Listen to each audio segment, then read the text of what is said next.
Assalomu alaykum do'stlar. Sizlar bilan doimgidek Azizbek Qo'jinbot va biz ana bugungi videomizda Egasi Uz platformasi haqida bo'ladi. Bu platforma asosan savdo-sotiqga asosan, ya'ni olish, sotish, ya'ni odamlar to'g'ridan-to'g'ri ikkinchi qo'l mahsulotlarni yoki yangi mahsulotlarni sotish yoki sotib olishini ta'minlovchi e'lonlar platformasi.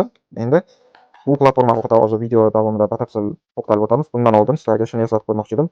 Videomizni boshlashdan oldin bizani qisqagina mehnatimizni qo'llab-quvvatlagan holda ushbu videoga bir dona like va kanalimizga obuna bo'lib, yonidagi qo'ng'iroqchani bosib qo'yishingizni iltimos qilamiz. Bu siz uchun arzimas ish, biz uchun esa katta motivatsiya. Bu bizani 2026-yildagi birinchi videomiz. O'shaning uchun maksimal darajada aktiv bo'lib qo'llab-quvvatlaysizlar degan umiddaman. Xo'p do'stlar, ko'p gapni cho'zmayman. Mana yuklab oldim hozirgina. Mana biroz tekshirib chiqdim. Endi mani reaksiyam o'ta qo'pol chiqib ketishi mumkin, menga yoqmagan bo'lsa. O'shaning uchun oldin o'zimni emotsiyalarimni bosib sizlarga ko'rsatib berishga harakat qilyapman. Ba'zi so'zlar esimdan chiqib ketishi mumkin. Xursand bo'lsam, jahlim chiqsa ham o'shaning uchun bemalol ko'rib sizlarga tushuntirmoqchiman. Mana ko'rayotgan bo'lsanglar hamma kategoriyalar bo'lingan, ammo hududini narsasini, masalan, telefonlarni almashish xayriya deganda hech kim anaqa qilmagan bo'lsa, xayriya beraman degan anaqa ham bor ekan. Mayli, ayolni chiqargan ekanman. 10 kun bo'ldi ochganimga. Ikkita sim karta uymaga o'tgan, korobkada men hamma narsasi bor, shekilsizlik kamerasiga hamma kamerasiga qo'ygan. Plus deyapti. Mana plus sizga shunchaki berib yubormoqchi ekan. Mayli. Endi hudud. Bu yerdan hududlarni, ya'ni viloyatni tanlash mumkin. Men Qoraqalpog'iston Respublikasidan o'shaning uchun o'z anaqamni bosdim va murojaat qilish.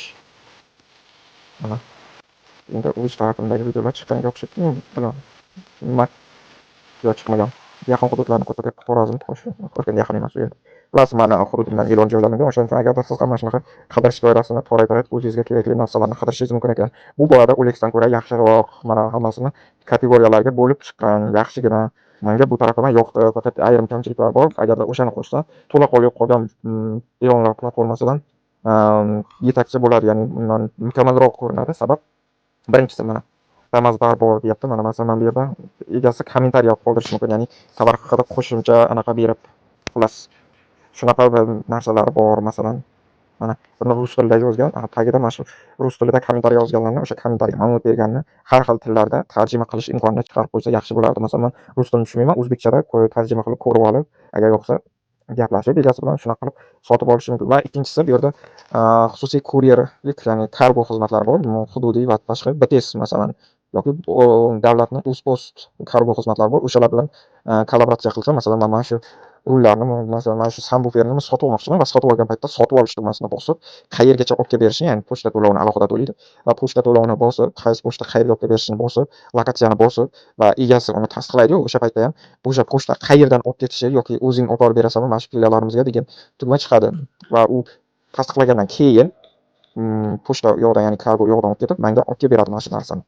Shunaqa narsa bo'lsa, bu juda mukammal ishlaydi va bu yerda ish tezlashadi. Masalan, sotish va sotib olish osonroq bo'ladi. Masalan, menga arzonroq ko'rinyapti, lekin hudud naryoqda man borib yoki bitta anaqalardan alohida gaplashib olib kelib beradigan furalarga yoki mana shu kichkina pochtalar anaqalarni, jo'natmalarni olib keladigan taksistlar yoki dальнебойщикларga gaplashsam, ortiqcha xarajat narsa bo'lib ketadi. Endi bunda ham ortiqcha xarajat bor pochtaga, lekin hammasi jami ko'rsatgani uchun va bu yerda bitta nima narsamni olib kelmaydi. U yerdan masalan Toshkentdan Qoraqalpog'istonga bir qancha pochtalar bilan, ya'ni posilkalarni olib kelgani uchun menga bir qancha vazni va hajmiga qarab kamroq chiqishi mumkin. Ko'chadan topsam esa farqi yo'q. Men ma'lum bir olib kelgani uchun to'lov to'lashim kerak. 150 ming, 200 ming so'm shu atrofda to'lov qilishim kerak. Bu yerda esa yengil narsa oldirsam 20 ming, 30 ming so'm to'lashim mumkin.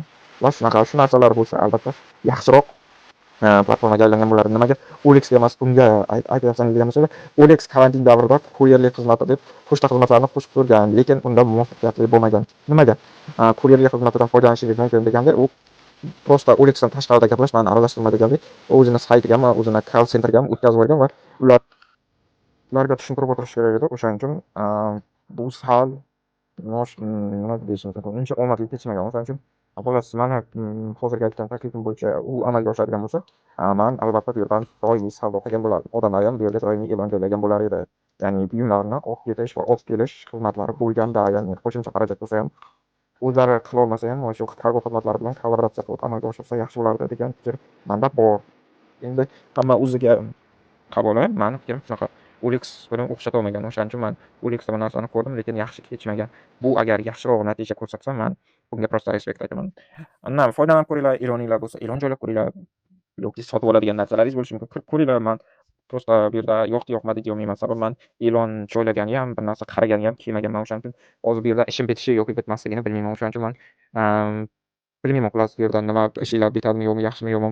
Ba'zi ishinglar tushayotgan bo'lsa, e'lon joylash yoki buyumlar qidirayotgan bo'lsanglar, boshqa narsa qidirayotgan bo'lsanglar, oldi-sotdi qarab ko'ringlar. Balki foydasi tekkan bo'lsa, kommentariyada qoldiringlar. Men o'zimga kerakli narsani oldim. Mana shunaqa bu ilova haqida fikrlaringizni qoldiringlar. Kommentariya ochiq.